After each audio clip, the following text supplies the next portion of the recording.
Shalom, family. You are now tuned in to TMHC TV. We're all about family, love, knowledge, and most of all, respect.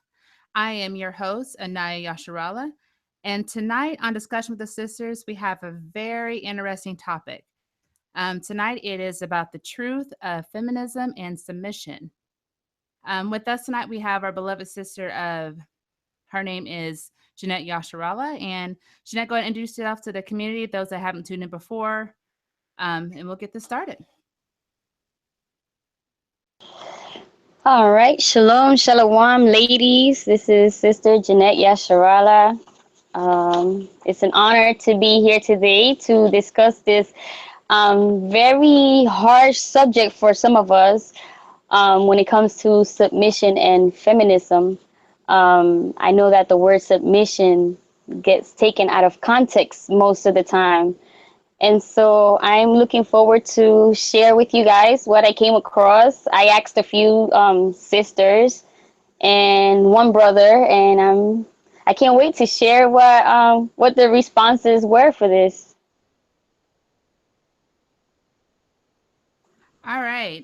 Most definitely. I was just checking in on the whole feminist movement. And I mean, going back into the history of it, the first wave of it was mainly just for women to get the rights to vote, to own property. And that first wave wasn't too terrible to the home life, but it's when the second wave came in and around, I believe it was the 60s. That's when you get into the whole, women want to work outside the home, that we're being suppressed and being abused, and our whole existence shouldn't be centered around being married and having kids. And that's when you get into the whole abortion rights and all that jazz. So, what we're going to go into tonight is just basically, I mean, first and foremost, we're going to say this: we are not by any means against women. We are very pro women, and you can be a strong woman, but yet also know your role and know your place when it comes to your household. And a lot of the reasons that we view submission, biblical submission, in a negative light is partly due to submission. I mean, due to feminism. And as you dig into it, it actually is designed that way. And looking into the history of it, it started out as an issue with the quote unquote white woman and their suppression with their spouses. It really didn't come an issue into the African American community until they try to tie that in with their civil rights movement. Because up until this point, we actually were a pretty strong family. I mean, everyone knew their roles. Women, we didn't know we were suppressed by our men until they told us so. Is basically what I've come across. What have you come across in your research, sis? Basically, I came across the same thing that you came across. I guess we were doing the same research. So, but also, it's just amazing how some of our women think, regardless whether they're awakened or not. Some of it is almost the same mentality. Um, a lot of the women think that, when you're supposed to submit to the husband, they think that, you have no say so. You need to be quiet. You can't talk. You can't do this. You can't do that. So basically what they have done with the word submission is they have made it into a negative rather than to be into a positive.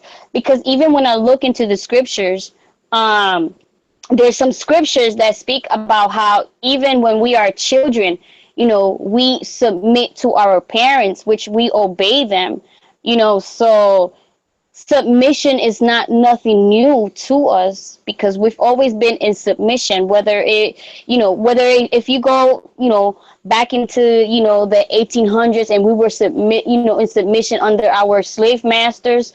We were always in submission. So this is why it is really hard for me to understand why is it that when we women hear the word submission, we clench our teeth.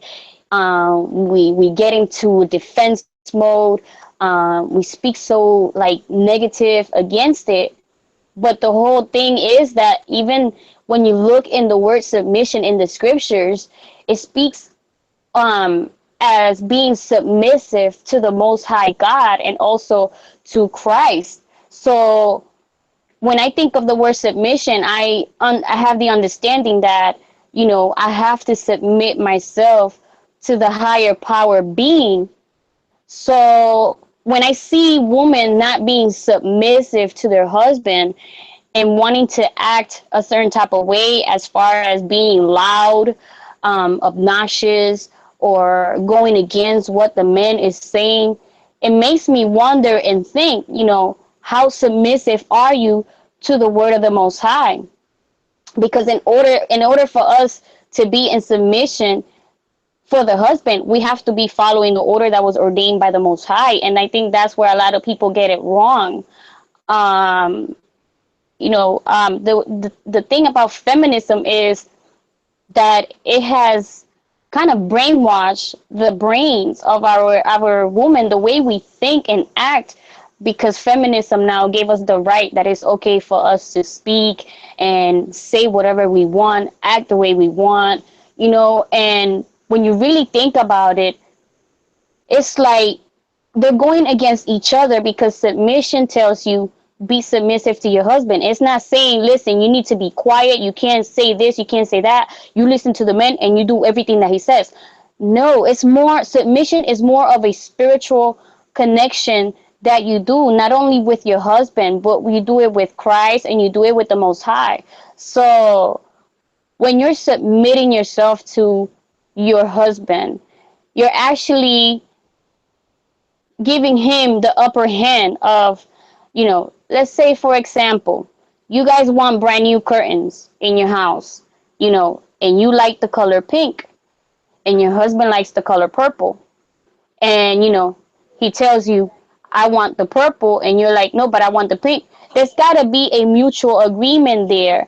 You know, we can't say, oh, well, you know, I like the pink and I'm the woman and I'm going to decorate this, so I'm going to go with the pink. No, what you do is, with submission, you share the ideas that you both have, and you can see if you can come, you know, and see, maybe you can pick a color that matches both.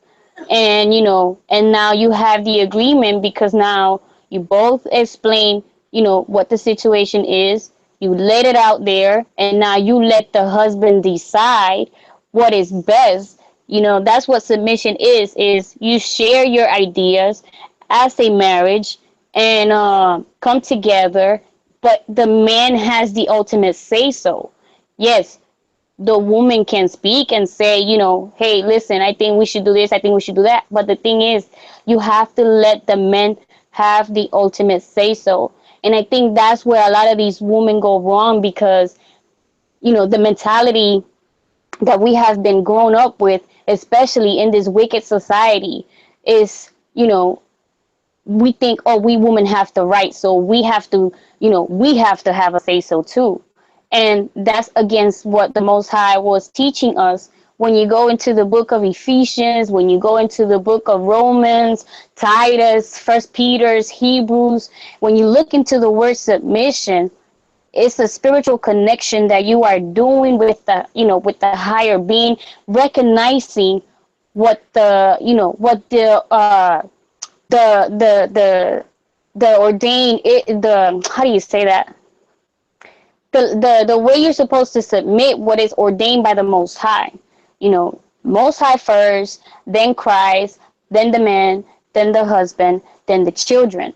So I think feminism, you know, it really is really strong amongst us sisters in this truth, because that's something that it takes a lot of submission to the word of the Most High for us to get rid of that, because we've been so conditioned to have a voice and do and say as we please, so that when we have a righteous man, you know, that fears the Most High, and now he's telling us, listen, this is how it's going to be, we kind of like, nah, I'd rather just stay by myself, because I'm not going to follow after you, not knowing that, submission, it's more than just, it's more than just submitting to the man. It's a whole lot more.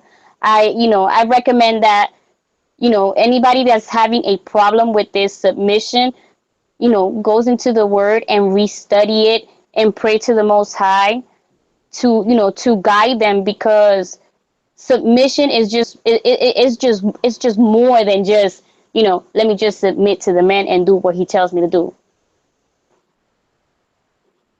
Yeah, very well said. Very well said.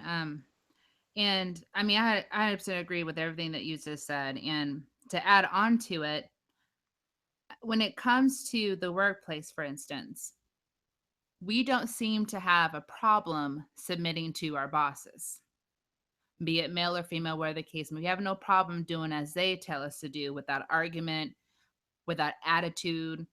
We don't have a problem with that. But when it comes to our household, we have a huge problem with listening to our husbands. And like I said, it goes back to this movement. Um, I feel from what I gather from the whole thing, that we feel as women, if we do submit, if we do follow the leadership of our husbands, that we lose a piece of ourselves. Like our whole entire lives comes just about our husband. Like we don't have any goals, we don't have any skills. Like we're just there. And I keep taking it back to Proverbs 31, because when you read about this woman, she wasn't just there just to take care of the children, and just as we see it as today. I mean, she not only took care of the children, but she was praised because she was that virtuous woman. She still listened to her husband, but also she worked. She worked. She planted vineyards. If she saw some land, she bought it. I mean, it wasn't just about, I'm cooking, I'm cleaning, I'm taking care of the kids, whatever he says, does, et cetera, et cetera. And that is what the second wave of the feminist movement emphasized, that, or misconstrued, that if you are going to be a mother and a wife, then you are completely giving up your entire identity. And that couldn't be further from the truth. Like, and everything in the Most High has order to everything. And we also are put on this earth to be a helpmeet. And that there are certain things that my husband can't do. That's my job. There's certain things that I definitely can't do. Like, for an example, if something's broke in my house, I don't fix that. He does that. That's not my thing. Lawn needs mowed, he does that. Not my thing. But grocery shopping needs to be done, that's me. Dinner needs to be done, that's me. Kids need to be bathed, that is me. We all have our roles to play. And I was looking up some quotes from from the feminist movement, and some of these really surprised me. And then if women are really about family and having their family, then they may want to rethink their stance on this feminist movement. Like, for instance, this quote is from Linda Gordon. Says the nuclear family must be destroyed, whatever its ultimate meaning. The breakup of families now is an objectively revolutionary process. And when you go into the definition of a nuclear family, that is a couple with their dependent children, regardless of basic social unit. So that's basically a two-parent household with their children. So that's one of the quotes that's basically saying we're here to destroy the family, right? There is another one from Andrea Dworkin. One said, marriage is an institution developed from rape as a practice. Which that in itself just really mind boggles me, because one of the things in the second wave that they were advocating against is marital rape. So they say. So, I mean, we're not saying that these things don't take place in certain households and certain families, because they do. But the overall goal, from what I see, is to mainly, it's a separation of the sexes. and to turn us against our men and vice versa. And in all actuality, it worked. It is working. And if you look into the divorce rate prior to the feminist movement in minorities, it was way lower than what it is now. We didn't have this instability within our nations. We didn't have it. It didn't start becoming an issue, or we didn't think it was an issue until they brought it into our life. They tag teamed it with the civil rights movement, and instead of us as women joining our men and fighting against the battle together on the common goal that we as a whole are oppressed and we as a whole are being mistreated, they found a way to get in there and separate us. And to this day, it has weakened us as a nation. And the one thing I love about getting back into this word is that it tells us how to operate as a unit, to be successful as a unit. A man has his place, a woman has her place, the children have their place. But the ultimate submission is to the Most High. So just like we have to submit onto our spouses, he has to submit onto Christ. So he's not going to argue with Christ. He's not going to sit here and say, well, I'm not going to do that and you're suppressing me. No, he's not going to say that to Christ. So what makes us think as women that we can say that to our husbands and that's going to fly? Because when Christ come here, the last thing you want to be is a woman that is just insubordinate and not following rules and not wanting to follow order, because at the end of the day, the Most High didn't put submission in here to suppress us. It's actually to make us stronger. And that's how I look at submission all the way around. Now, am I saying that it can always be easy? No. Mainly because of the society and the world that we live in today. It looks at submission like it is a dirty word, like you are less than a person if you choose to follow order, if you choose to submit yourself in the order. Because at the end of the day, it is a choice. You can choose to be wild and not listen to your husband, not listen to your man, and you're going to find yourself single, you're going to find yourself with all these children, and then wonder what happened. And then you're going to bash the man for leaving, because no man wants to be in a relationship where they cannot be a man. You know, men that prefer women don't look for women to be men. If they can't, their whole part in this equation is to be a provider, be a protector. And if they feel they can't do that with the woman that they're with, then what's the point? If you can protect and provide for yourself, fantastic. I mean, at the end of the day, it happens. We're put in that position where we have to play both roles. But when you find that man that actually wants to be that person in your life, we tend to chase it away because we're stuck on this feminist movement. We're stuck in a part where, well, if I do submit, if I do follow the order, then I'm going to look like less than a woman to other women. And that, from what I've seen and what I see in my life and what research I've done, that is one of the main drivers when it comes to some women. Is like, I don't want to look weak to other women. Not so much weak to other men, it's mainly to other women. What do you have to say about that?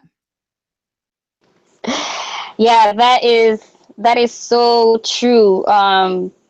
For some reason, us females, when we're submissive to our husbands, other women's, we do, for some reason, we do worry about that. Like, we don't want to look weak to other women. I don't know why, but, I guess it's just something with our brains. I did wanted to read a scripture right quick, because when I was doing the research on submission, throughout the scriptures, one really struck me really hard. Like, wow, that does make a lot of sense.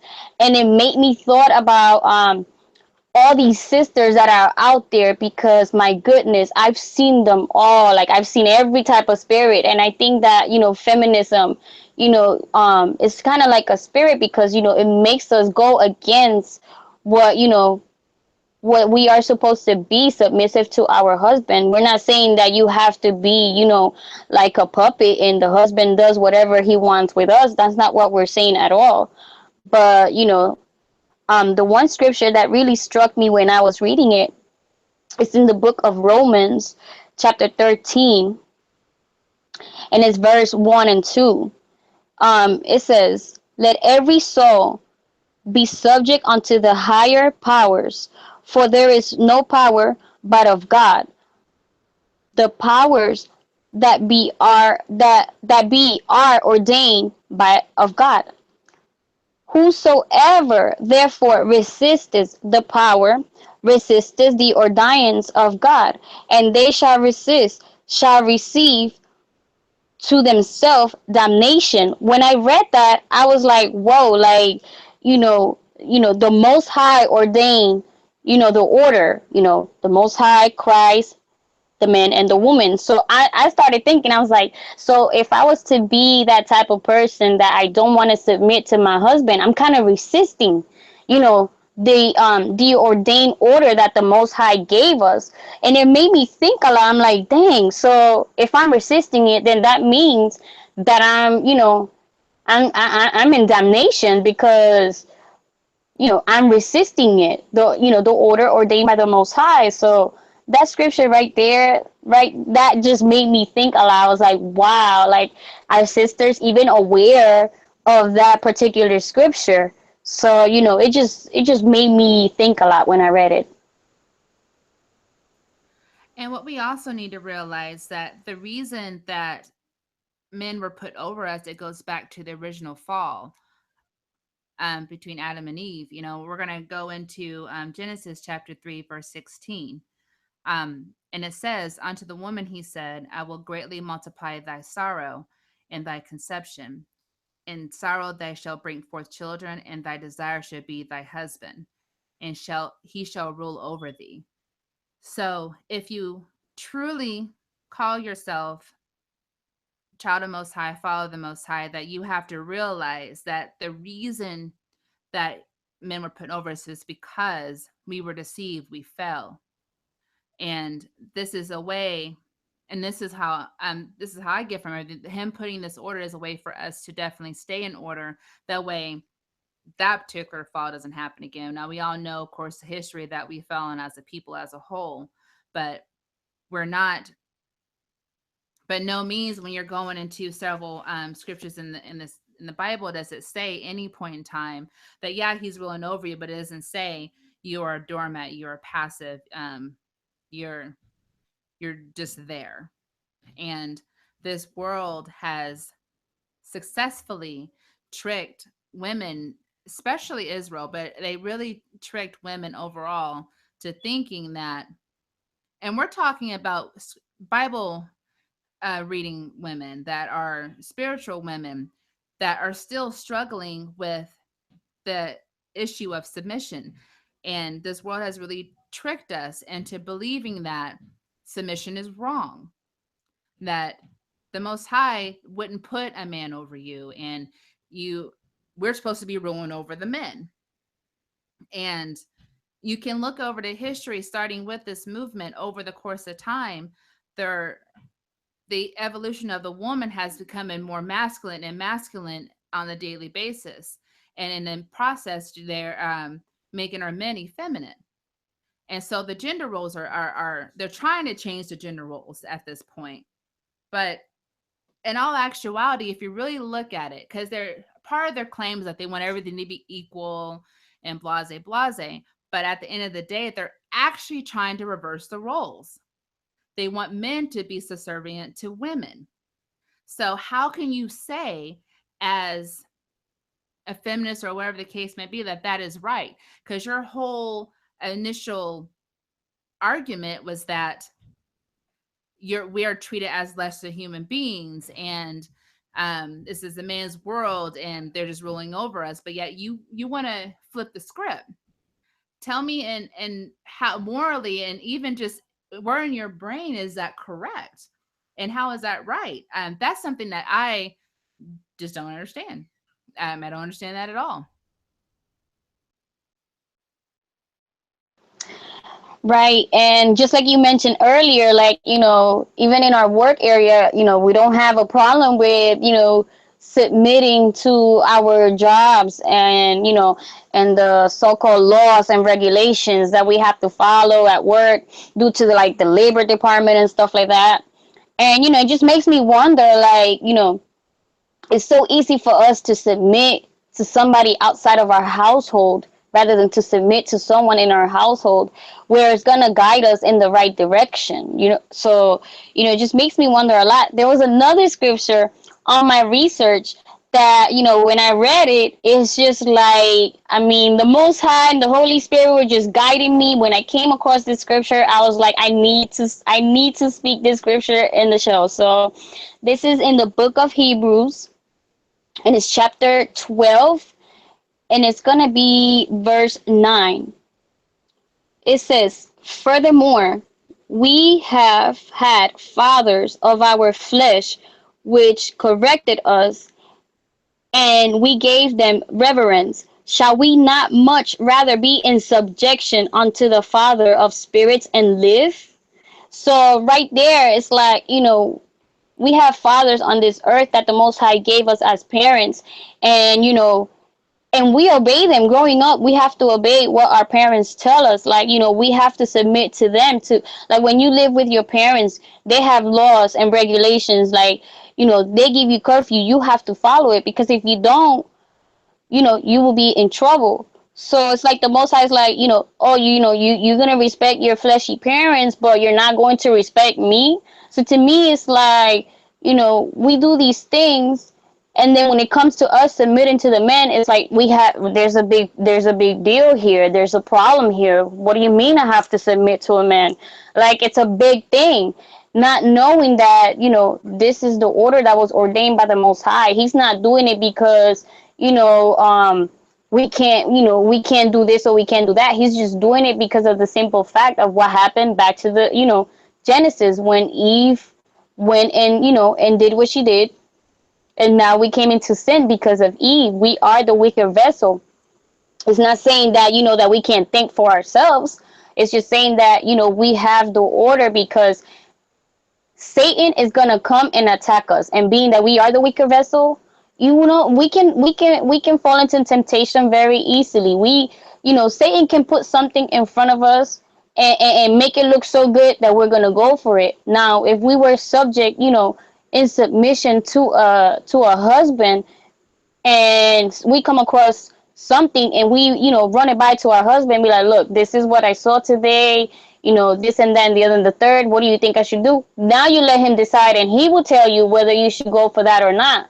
So it's just that the whole word submission has been taken so much out of context, where and I can understand why, because we do have a lot of our sisters out there who try to submit to a man of the Most High, but then it turns out that this man is not who they claim they are. So now it's like, they're taking, the man is, actually abusing the whole submission part, and and putting them through hell. So I think that's also another issue amongst us sisters in Israel, because you have a sister who's trying so hard to be righteous in the eyes of the Most High, following the laws, statutes, and commandments, finds a husband, they get married or they get together. She's trying her best to be in submission to this man. Then this man is taking advantage of her, screaming at her, yelling at her, treating her like she's a dog. And I think that's why a lot of our women are scared of the word submission, because amongst Israel, everything is known. So if something happens to a sister, that sister is going to reach out, because she wants to make sure that she does a righteous move, whether she wants to stay in that relationship or marriage or go. So it's like you hear of these things. So now somebody that's single, or somebody that is with, that is like courting, and they hear of cases like this, now they're scared because of all these negative that are going around in Israel. And it's just sad to me how the whole submission, it's just taken out of context. Like, people look at submission like, oh, I can't do this, I can't do that, I have to do everything he says, when it's not really that. It's more of a spiritual connection that you do because that is the order that the Most High ordained. And it's like, who are we to go against what the Most High ordained? If the Most High wanted us to be equally to the men, the scriptures will say it. But there's a reason why the Most High didn't put it that way. There's a reason why the man has to be, the head of the house. Yeah, I'm gonna touch back into what you said earlier about Satan tempting us. Um, Part of the reason that we are considered the weaker vessel is that we are ruled by emotion. We make a lot of our decisions based on how we feel, be it good, bad, indifferent, sad, happy, whatever the case may be. So, and that's just how we are made as women. That's part of our makeup. Men typically don't make decisions based off emotions. They're very logical. And so when a situation presents itself, rather than hop on it on an emotional standpoint, they weigh out all options. Like, for example, my husband, for instance, he'll may take a few days to make a decision on something. Does it drive me crazy? Absolutely. Because I'm like, I want to know now. In my head, I'm like, oh my gosh, what's taking so long? But I know at the end of the day that he comes to the best decision that's best for his family. And I think when it comes to submission, it's all about trust. And not only do you trust in your husband, but most of all, you have to trust in the Most High because everything will be made to his good. So I think as I know as women, if we would take off the focus so much on trusting into a person, actually trusting the Most High to guide, then we would lose some of that fear.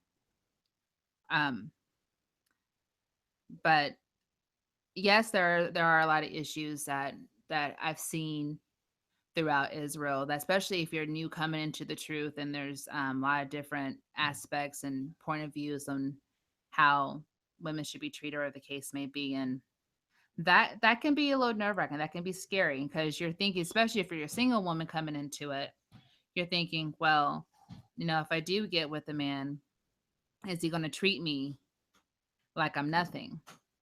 Is it going to treat me? Is it going to abuse me? Am I going to be treated like that doormat? And my best advice when it comes to our women is don't even come into this looking for a spouse. Like don't even do all that. Just honestly, you get into the word and you know your scripture, and get underneath some elders and actually know how to be as a woman, and then the Most High will send you your husband. Now, if you're coming into this truth, being married, then it is, especially in this day and age in this world, that you kind of have to relearn how to be a wife, because of what we're taught in this world. We are definitely taught to rule everything. And we're taught to make decisions on everything, and the man is just there, which I don't understand that whole concept, because what's the purpose of being married? Like, if you are going to take care of everything, if you're going to, you know, go to work, you know, bring home the beef, slaughter it, cook it, the whole nine. If you want that in your life, then why even get married? And I don't want to have to do everything by myself. I just don't. Like I'm very thankful and happy that I do have someone in my life that can pick up the slack that I just can't do or don't really want to do. I have no desire really to be the ruling party. Like I don't want that type of stress on my head, to be honest with you. It's hard enough just being a woman. I don't want to be a man too. I don't want to do that. And I would say that through my journey and this truth, because we've been so programmed, that submission ultimately, that has been something I've struggled with in the past. And every now and again I do struggle, like all of us in this walk do. But I believe that I am getting better, and that I do take a moment to check myself. Like, okay, I was a little out of line there. Let me check myself and repent for that, and try to do better next time. And I think that's another thing when it comes to as women in Yasharala, that we tend to fall and then we stay down. And we have other people that like to beat up on us because we've fallen. And I think we need to not only be a little more forgiving on ourselves and know that we're definitely trying and just try not to make the same mistake over and over again. But definitely, if you're in an abusive situation, though, where you're being physically, emotionally, verbally abused, and by no means are we saying stay there and take that. You pray for that man and you pray that, and if the Most High is going to deliver you, he'll deliver you. You know, he'll remove you from the situation. Like with any bad situation, he doesn't want us to be in a situation where we are abused. He doesn't want that. But I also believe that because of this world, we are conditioned to choose certain men. And if you choose certain men, you expect them to be what they are. You know, you can't go into a situation with someone that has a track record of being abusive and you know this and expect to be any different with you and then get mad and then want to bash the brother because you knew that going into it. Now, there's some cases where you had no idea. Like all of a sudden, he just flips the script and you're like, who did I marry? I want to say that there's like, I think there's one of the shows on one of the channels in the world that who did I marry? But that happens too. But 9 times out of 10, though, we know exactly what we're getting when we're getting it. We just think we're going to change the brother, and that's not the case. Um, same thing with the vice versa. A lot of these women are who they are, and it's only going to take the power of the Most High to change them. That's why it's important to actually get into this book and realize that what you believe submission is to be and what the world has taught you is not what it is. And all it really takes for you to do is just read. Just simply just read.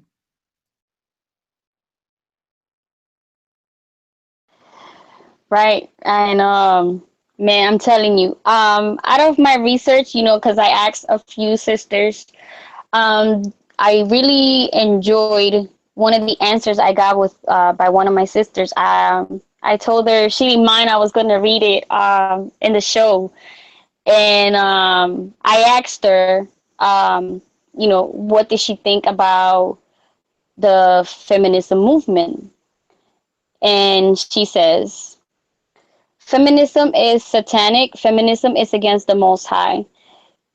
It speaks exaltation. It says, do as thou wilt.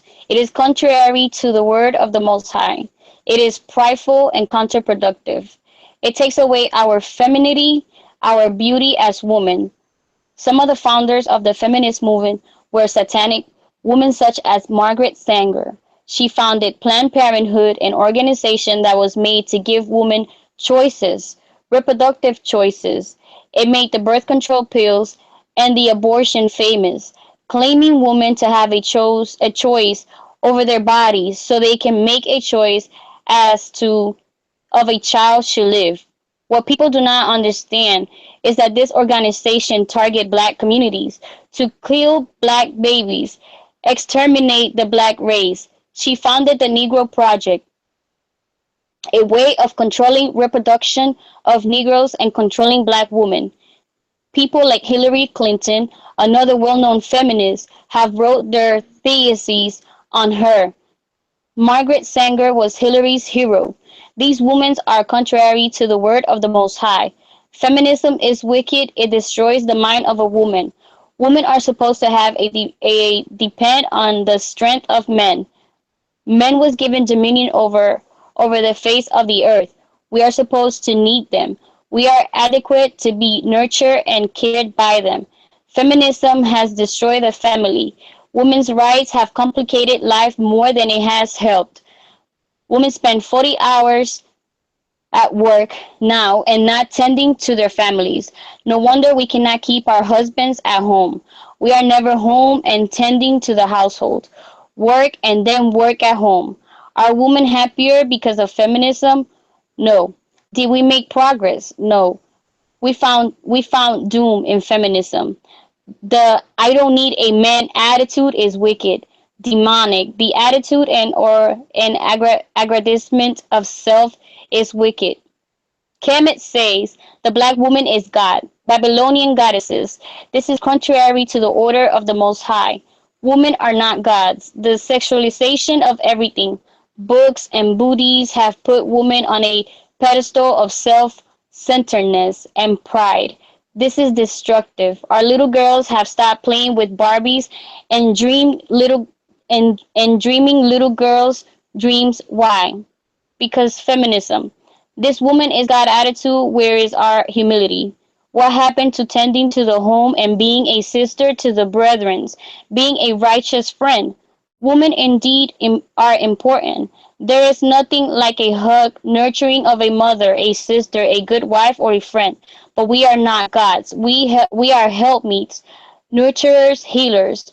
Why our booties on display? Why isn't our humility? Feminism is the work of a satanic force. It destroys women. They just do not see how much it has also helped destroy the family. We have to be contrary to feminism. That is a demon that needs to be destroyed in the minds of women, especially the black and Hispanic women, because that is not our way. Our foremothers were not this way. My mother was not this way. She was a submissive woman. That is the order of the Most High.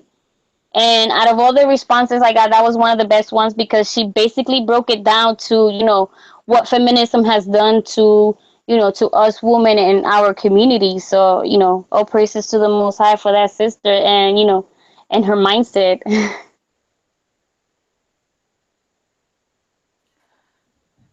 Now we have a question in the chat. I'm gonna have you answer this one for me. Question is, I have a question. How should a woman handle the fact that she is in a relationship where the man doesn't follow the Most High? What would be how would she handle that situation? There's actually a scripture that speaks about that. Give me 1 second and I will look it up for you. But first and foremost, when something like that happens, my question to the sister would be, did you know that the brother was not following the Most High before you got into this relationship? Because if you knew this, then my question is, why did you jump into this relationship?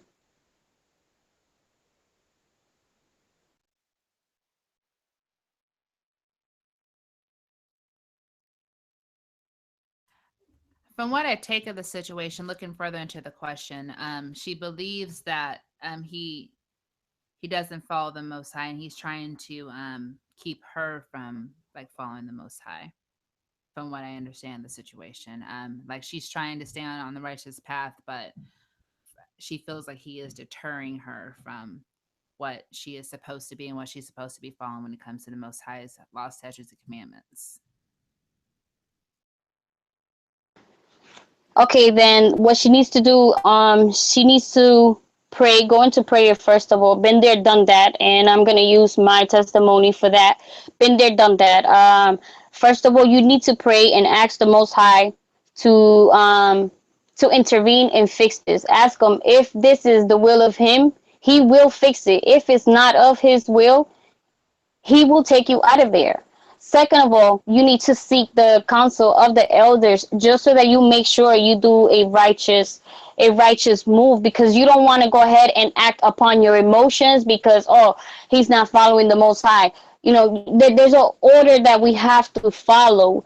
And the thing is, like, if you're in a relationship where the man or the woman is making you do certain things that you know is not right, um or they're doing things, or they're saying things, and like discouraging you, telling you, you're not worthy of following this truth. You shouldn't be praying, you shouldn't be fasting. Right there, that's, I see it as, Satan coming to distract you and to make you feel a certain type of way. Remember, Satan is always going to come in the forms of things that we want in our lives. Like, a lot of people, when we get into these relationships, I'm going to keep saying it over and over and over again, based on experience myself. A lot of us, when we come into this truth, sometimes we come into this truth for the wrong reasons. So some of us come into this truth because we're seeking a husband or we're seeking a wife, when first of all, we are supposed to be seeking the kingdom of the Most High first. Then all those things will be added on to us. So if you're coming into this truth looking for those things, then you're gonna find what you're looking for, which is a person that is not in the truth or claiming to be in the truth, not following the Most High, not following the laws. It's gonna make you stumble because now you're no longer having that hunger of following and seeking the Most High, because now you're being distracted by this man or this woman. Like the scripture says, a married person doesn't care about the things from the Lord, right? Because now this person is caring about how to please the husband or the wife. A single person worries more about pleasing the Most High. So we have to examine ourselves. This is why I'm gonna keep saying it. A lot of us, when we jump into this relationship, we do it out of haste and lust. And I'm not saying lust because it's a sexual lust. It's just that sometimes we feel lonely. Yes, this truth is extremely hard, especially for us women. It is extremely hard. So yes, you are going to feel lonely. You feel like you need that man to guide you and help you, when really you should be worrying about how I'm going to be pleasing the Most High. You need to be asking the Most High, guide me, Father. Guide me in the right way, not lean upon a man to guide you, because we are human beings. We are in the flesh. We are going to fall. We are sinners. We fall short to the glory of the Most High. So, if it's something like this, first of all, go into prayers, then seek the counsel of the elders, and then take it from there. If the person does not apply what the elders say, next thing for you to do is pray again and ask the Most High to remove you from that. Because that, to me, that's a toxic relationship, because that person, instead of getting you closer to the Most High, is driving you away from the Most High, and that is not scriptures. Okay, and I'm also going to add a little bit onto that because just digging into First Corinthians chapter 7, and we're going to go into, let's see, verse it's going to pertain to both men and women. We're going to verse 12. We're going to start there. It will say, but to the rest speak I, not the Lord. If any brother hath a wife that believeth not, and she be pleased to dwell with him, let him not put her away. And the woman which hath a husband that believeth not, and he be pleased to dwell with her, let her not leave him. For the unbelieving husband is sanctified by the wife, and the unbelieving wife is sanctified by the husband. Elsewhere your children unclean, but now are they holy. But if the unbelieving depart, let them depart. Which basically means if they're unbelieving, if they want to leave, go ahead and let them leave. But by no means do you want to be you still want to keep the law, statutes, and commandments. So if he's going to tell you, this is where submission will come into play. If he's going to tell you to go eat some swine, and you know that that's against the Most High, that's not something that you're going to want to do. But ultimately, if he is still wanting to stay with you, you continue to follow the law, statutes, and commandments, and you continue to be righteous, and um, hopefully that will open up his eyes to the truth and help him be the better man, and vice versa. It can go the same thing for women. We come across a lot of things with some of the brothers that they have the strongest, they have a very struggle with some of our women in or out of the truth, not wanting to, follow the Most High. And I mean, that's clearly what scripture is saying at that point. But definitely, I agree with Sister Jeanette 100%. Definitely pray. And if this is the situation that Most High does not want you in, like you've learned what lesson you need to learn, he's going to remove from the situation, or even remove that person from the situation.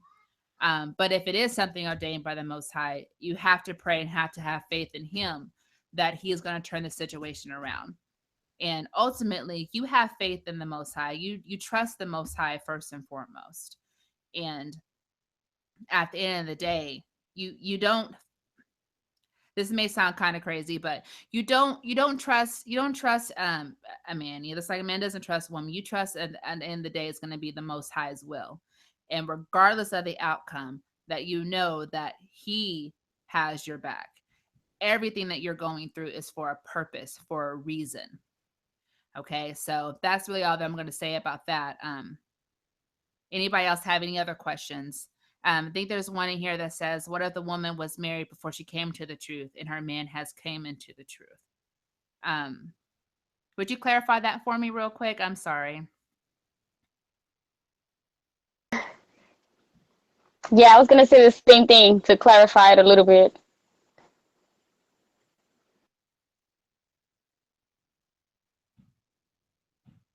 We'll give them a moment to type to a little clarification on that. But yeah, anyone else have any questions? Anyone on the chat? Definitely. Here's a whole discussion. By no means are we here to bash anyone. We're not bashing our sisters. The whole purpose of this show and this discussion is actually to um uplift. Okay. It's if he hasn't come into the truth, is what they're saying here. Well, I mean, I'm still going to take it back to First Corinthians on that. To be honest with you. Okay, right on. Thank you. um, but yeah, that's. I mean, this is all about building. At the end of the day, we want our nations to be strong, and we want when it's all said and done, if we like I say my husband tell my husband all the time, I said if the men are in order and the women are in order and the children are in order, we are a force to be reckoned with, and the nations know that. So everything that the world's put into our place and put into place to try to tear that apart, including feminism, like love or hate it, that's what it done to our people. It is trying to separate that strength, and we come together. I tell you what, they know that we are a force, and we have got to stop letting the other nations divide us like they are. We have to come out of our sleep and take our blinders off and realize that this world is against us, and everything that they teach us about separating the two, separating us from the men and men separating from the women, and that leaves our children to go astray and children out there running wild, and they're going to perpetuate what they see. And so it's going to be a never ending cycle. And for us to stop that, it's going to have to start with us. And the more and more that I'm in this truth and I see that it's our generation that has to make this stop. It's up to us to teach the people coming underneath us that and show them a different way. And that is the only way that we're going to be able to rise as a nation, to be very honest with you. And I like platforms like this that we're starting, that we can come together and discuss issues that are really affecting our women, and helping us to nip that in the bud and actually grow as women and be better women, be better sisters, be better wives, just be better women all around. Because that's honestly the worst that can happen. The worst again that what we're better, that that we're better women. By no means that, like for me myself, I have a full-time job and I am a mother and I am a wife, and I've managed to balance all that. And so, by no means are we saying that you can't have your career, but don't let that career overshadow what you are made to do. We were made to be wives. We were made to be mothers. That's what we're made to do. And there's nothing wrong with that. And I commend the sisters that are stay at home mothers, that dedicate their time, that have the ability and the time and have the grace to be able to do that. And one of these days, I'm gonna get there. I'm going to get there. And but I think being a stay-at-home mother and being a mother and a wife is beautiful to me. I always thought that was beautiful. And I mean, honestly, when I first got a husband, I was like, I would love to be a stay-at-home mother. That's my ultimate goal. Like I want to be, because when you are a working mother, and a lot of working women can attest to this, something is falling at the wayside, whether it be your career or your children. Something is, you're not giving your 100% to everything. And a lot of things, and that actually took place through the women's liberation movement, because we wanted to have some identity outside the household. Then when that started, that's when your children start going to daycare and being raised by the system. And you wonder why our children are running amok, because they're not being taught by the family. And so, and a lot of some of the quotes that I was reading, and some things that are being said, that, and I'm not saying all feminists feel that way, but a lot of them are really, they look down at women that just want to be a wife, just want to be a mother. And they're like, well, you have no ambition. Like, what's wrong with you? And honestly, being a mother and being a wife is a full-time job. That I work harder as a woman, as a mother and a wife, than I do at my regular job. But I will say that that job is more fulfilling. Like, I know that I'm teaching my children how they're supposed to be. We are women, we're influencing an entire generation. What are these what are they learning? What kind of adults are going to be? That should be, yeah, we should have, if you want to have, if you're educated, fantastic. You want your degree, go get it.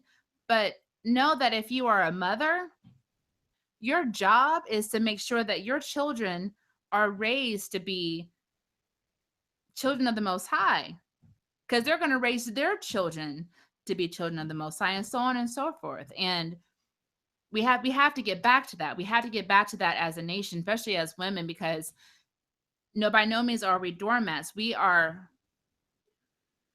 very relevant. We are very important, because we are the ones that take care of the children. We are the ones that actually are influence the children the most, especially when you have daughters. When you have daughters, you're teaching them how to love. You're teaching them how to look for what qualities to look for them, and they see that in their fathers. Most 9 times out of 10, we as women tend to get with a man that resembles our father, whether they're present or not present. We're trying to rebuild that connection in the men that we choose. And so it's important as a family unit that we submit to our husbands. They love us like Christ loves the church, and we have a harmonious union, because my daughter's going to see that, and my daughter's going to look for that, and she's going to find that. Same thing with my sons. They're going to learn how to treat their woman, and they're going to know what kind of woman to avoid. They're going to know these things, and our lives are a testimony to not only our children but others around us. So we have to remember that. And if we look at submission in a positive light, and we show submission in a positive light, other people will say, okay, I can do that. Like, that's not what I thought it was. And we will influence other women, and so on and so forth. But it looks like we have another question on here. Let's see.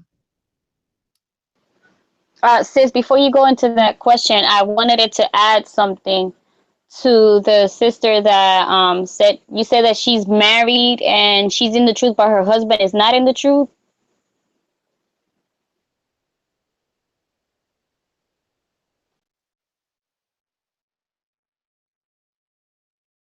I believe that's what they said.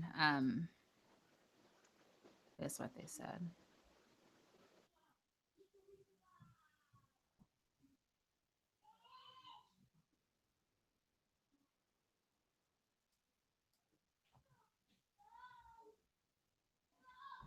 Hey, sis, you're muted right now. There you go. Yeah, can you hear me? Yes, you're fine.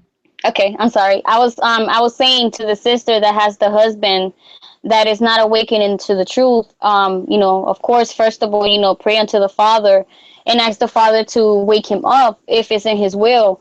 Also, if she has any sisters that are married and and she's really close to, maybe perhaps she can ask one of the sisters to maybe tell the husband to introduce him to the truth, or maybe she should just have like a one-on-one conversation with him and ask him how do you feel about this, would you like to learn more, and and let him decide whether he wants to learn more or not. If it says yeah, then all praises, and get connected with a brother that that has the knowledge, and maybe share a few scriptures or a video lesson or something like that that can be helpful. You never know, but you don't know this until you seek and you ask. The Most High said it: ask, and ye shall receive; knock and it shall be open. So if she wants to do that, she can start by doing that. And the reason why I said that is because my children's father, he's seen me for the past 3 years, my transformation for the past 3 years. So recently he started asking me more and more about my beliefs. And I've been sharing some videos under the elders that I study, and I've shared some scriptures with him, and all praises to the Most High. Little by little, he's coming into this truth. Like right now, he stopped eating the unclean meat. So you know, he's saying that he's praying more, and he's watching more of the lessons, and it makes sense. The more that he studies, it starts to make sense to him, as far as what we all have learned, coming from Christian churches, Catholic churches, and all that. So if she wants to do that, that's one way of getting him interested, into coming into this truth. But then, of course, the Most High is the one that has the ultimate say so. The Most High knows who's going to be awakened and not. So That now all praises be to the Most High on that one there, because I mean that is a true testimony right there that your life will influence others, and how you carry yourself will make people take a second look. And it's like, okay, I see this person evolving and changing for the better. What's this really all about? So we always have to be walking testimonies. But to answer your question, that's a tough one, because the question is, what if they have a mother that tells them that they can do everything by themselves, and when it comes to the children, they don't need the father in the child's life. I know we are called to respect our elders. We still, as part of the commandments, we still have to respect our parents. But with that being said, that still all goes back to the Willie Lynch letter. The Willie Lynch letter was a grand design to tear us apart. Like their part of their strategy was to tear the woman for the man, and to condition us that we really don't need each other, and actually pin us against each other. So that really goes back to whether your mother realizes or not. That is definitely part of that syndrome. But you definitely want to treat a solitaire with respect, and maybe just I don't know how you would handle that personally. Maybe just nod and say, okay, mother, but continue. You know better than that. You know that your child needs their father in their life. Every child needs their father at the end of the day. Having that father in their life have the father in our life will definitely shape a child's life from here on forward. So um, I wouldn't take that advice that your child doesn't need their father, um, but just respectfully talk to your mother. And you really shouldn't have to explain why you believe that the child needs their father, but if you have to, just do it in a very respectful manner. And that's really all I have to say about that. You want to weigh in on that, Jeanette? yeah, I mean, that's what people don't understand, is how important it is for the children to have both parents in their lives. Whether she's raising boys or girls, it is very important for them to have that male figure in their life. I grew up without my father. I've only known my father for 8 years. After I was 8 years old, we moved to the United States, and I only saw my dad one time in my life after that, and it was when I was 15 years old. That's exactly 16 years old, 16 years ago. So there's times that I think to myself, I'm like, you know what, I wish my dad was in my life, so that he can taught me, teach me certain things. So like right now, I'm going to use me again as an example, because I want you guys to know that this doesn't only happen to men, it can also happen to a woman, and I'm the prime example. Right now, yes, I do have two children. I have a little girl that's 10 years old, and I have a boy who's 13 years old. They don't live with me. So, my children were taken by from me by their dad 7 years ago. We went to the courts and everything. Do you think the courts cared that I'm the mother and they should be with me? No, they didn't care. They gave the children to him. And to me, it's like I wouldn't mind it so much if it was just the boy, because in my perspective, I feel like the boy needs to be raised by a man, because there's a lot of things that we as women cannot teach boys what to do. I mean, we can teach them how to shower, how to go to bathroom and stuff like that. But other than that, it takes a man to raise a man. as far as my little girl goes, there's a lot of things that her dad cannot teach her. So this is why I have to make sure that, regardless that I'm not there with her every second, every minute of her life, I have to make sure that I'm still around where I'm only a phone call away, because there's gonna be a point in her life where she's gonna grow into a teenager, and she's gonna want to ask questions that her dad is not gonna be able to answer. So it is very important for both parents to be there, and for the sake of the children, we have to get out of this mentality of, you need to pay me child support, and you need to pay child support, you need to pay child support, because it's not about the child support. It's about us being together and being there for that child. Because do you think that, all this bickering back and forth we doing, is harming us? No, it's not harming us, it's harming the children. So we have to be the prime example to our children. Like before, me and my children's dad, oh my gosh, we always used to argue about everything in front of the children. Is like, all praises to the Most High that, right now we can, seriously sit down and have a conversation and talk about the problems, of what's going on. We can actually go out to dinner and have both the children there, and be able to communicate in a civilized manner. And it is sad that a lot of these women, when they break up with the men, the first thing they do is they want to, hold the children, and don't want, the children to be near the parent, the father or the mother. And I think that's wrong, because that's not hurting us, that's really hurting the children. So, in my perspective, I think it is very important for that child to have that other parent in their life, whether they're together or not. You need to have that child, you know father or mother in their life. And another thing is, I understand the mother, giving her advice and stuff like that, but at the end of the day, she's a grown adult. She's the one that made this child with that person.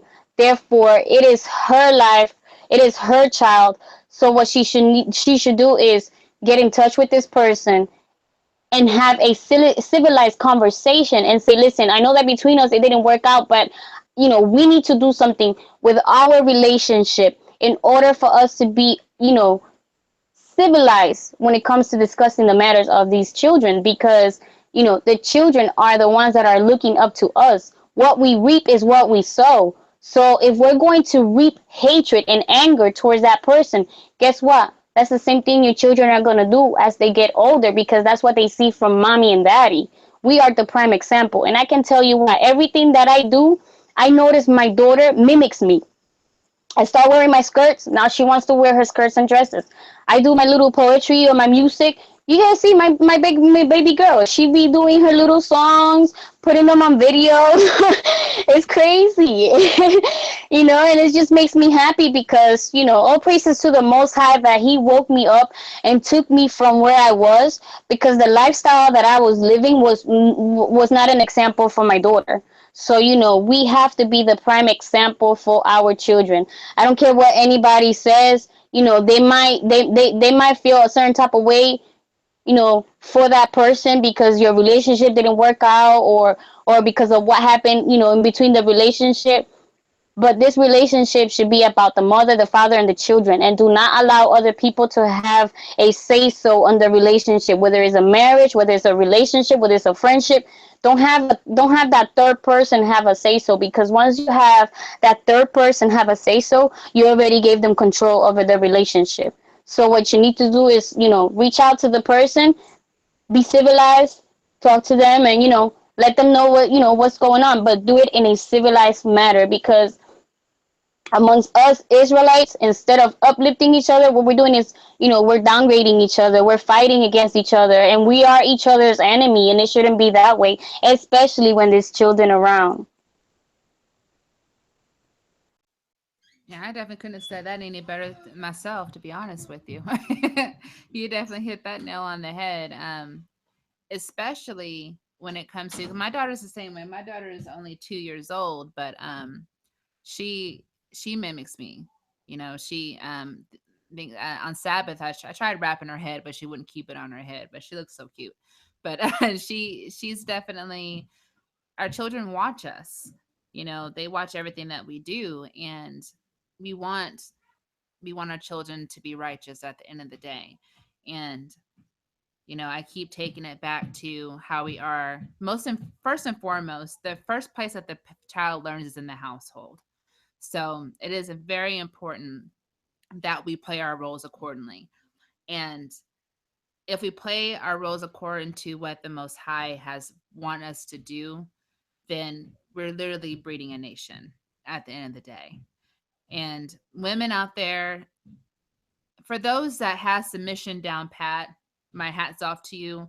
And don't let the world tell you that what you're doing is wrong and that you're a doorman. Don't let the world into your mind, into your relationship. Even the women that are still working on submission, there is nothing wrong with respecting your man.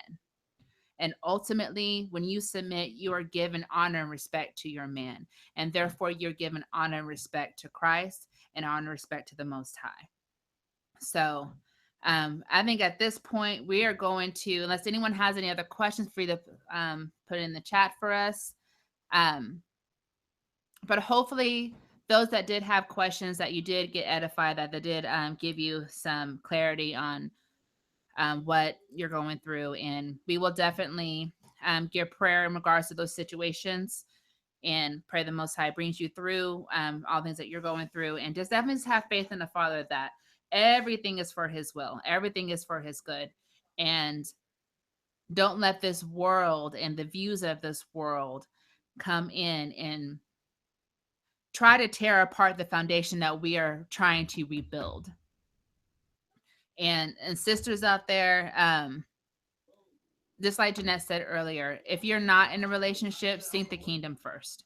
Don't even worry about the men, but you do have to submit to the Most High. There's your submission right there. So this topic was not just for submitting to your husband, also submit to the Most High and what He wants you to do. Because at the end of the day, you wouldn't argue with the Most High and what He wants you to do. And for us women that are married and are in relationships, that same advice goes to you. You wouldn't argue with the Most High, don't argue with your man. But that being said, we're going to have, I think Jeanette has another lovely poem for us.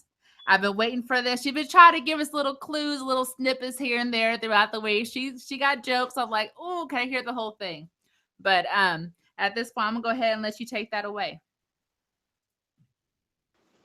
All right. So the poetry I did is submission and feminism. So yeah, I was giving you guys little clues and stuff, but here we go. Submission and feminism. Sisters under brothers moving in submissive servitude in one nation. Females entertaining mainly individuality, not in submission to men. Submission and feminism. Submission is when you commit yourself to your husband, trusting him to be your guide, your provider of spiritual support, your teacher of the Most High Word, to lead you and guide you in fasting and prayer, making sure the Most High is always there. However, it is very rare to find a submissive, virtuous woman of the Most High. For her would be as the rubies and very rare to find. The reason why? Feminism came along, where it has the mentality of our women all screwed up, thinking it's okay to usurp the authority of men. See, this is not okay. Because now, women think like men. They teach us of equality. This is all like psychology, brainwashing our minds to go against the Most High.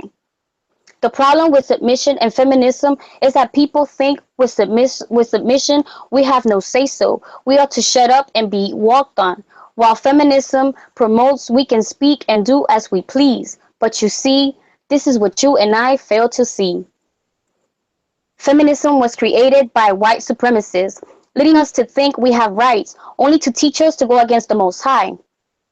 The word of the Most High is true in every which way. Thus saith the Most High, wives, submit yourself unto your husband as unto the Lord. He didn't say be loud, disrespectful, and roar. Feminism promote individuality, self-worship, think like men. After all, we are living in the United States. See, the Most High didn't say that we women have no right. It's just a lot of people take the word submission out of context and change the concept of what submission truly is. Submission is giving up your life as a single woman of the Most High to submit unto your husband, obedient to the order that was ordained. Now, back to this feminism campaign, which maintain our women out of lane, and not in one twain, screaming and shouting, we have rights. Last time I checked, we are the Israelites. Yes, I'm sorry, I had to throw that in there. Let it be known in the air. We truly are rare, but please do not be in despair. Think not that we are wrong for thinking the way we think. After all, we all have been deceived, leading us to think and believe that feminism is right for you and me. Now, let us read this small passage from the book of Ecclesiasticus. Blessed is the man that hath a virtuous wife, for the numbers of his days shall be double. But wait a minute, there's more. Here comes the trouble. A shameless woman shall be counted as a dog. Don't forget you're being judged. See, the Most High gave us instruction how to live a righteous life under subjection of a man that fears the Most High. So why, when we have that man in our lives, we go and practice feminism rights? I thought we were the children of the light. Submission is for more is far more than just following your head. It's a spiritual submission. We have to be able to recondition our mind and stop going against the Most High. Stop following these feminism rights because it only leads you to fight. This is why a house divided will not stand. Ladies, do you understand? So, are you sisters under brothers moving in submissive servitude in one nation, or females entertaining mainly individuality in submission to men? Submission and feminism. That's all I got for you guys. I hope you guys enjoy it. As usual, giving you messages to keep you uplifted and motivated. Kwame Asharala. I see you guys around. Be blessed. Woo, she gets some snaps for that one. Yep, that's some snaps. Good deal. I knew that was going to be good. Definitely be good. And whenever you get a chance, like and subscribe her channel. Like and share and subscribe our channel. If you have any questions, feel free to email us at tmactv7, that is the number 7 at gmail.com. Once again, you have been tuned in to TMAC TV. Listen to Discussion with the Sisters. I am your host, Anaya Asharala, and shalom and good night.